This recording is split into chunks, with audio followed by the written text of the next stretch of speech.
साहित्य की परिधि में मानव और समाज दोनों रखे गए हैं।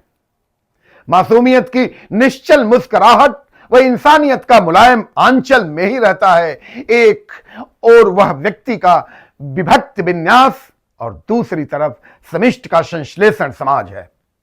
अनुभूतियों का स्पंदन और संप्रेषण का संतुलन व्यक्तिबोध व सामाजिक चेतना के ललित संश्लेष का चिन्मय वाष्पीकरण होता है। साहित्य त्याग की तपस्या और आनंद की मृगया दोनों भी है। यहां संवेदना और वेदना का सामंजस्यपूर्ण सामंजस्य होता है। साहित्य एक ही जन्म में 100 बार जन्मने की पीड़ा और 100 बार मरने का आनंद देता है। सदर दैनिक अभिवादन में डॉक्टर जनार्दन यादव, जूलियट यांग की ऑफिशियल में आपका हार्दिक स्वागत है।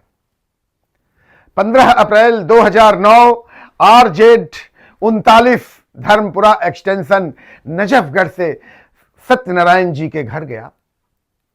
वो साहित्य प्रेमी, कला के अध्यापक, सेवानिवृत्त हो चुके थे।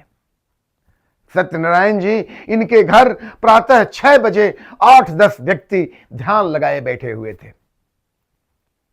तो उस समय स्वामी विवेक भारती भी वहीं पर बैठ गए।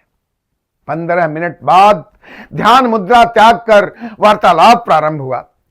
पिछले कई माह से डॉक्टर नरेंद्र कोहली के पुस्तक महासमर का पाठ होता था। एक व्यक्ति उसका पाठ करता था और शेष ध्यान लगा करके सुनते थे। ये पूछ बैठे कि कैसा अनुभव होता है। हम उस रस की व्याख्या कर ही नहीं सकते। यह विश्वास नहीं होता कि यह कृति किसी साहित्यकार की लिखी हुई है।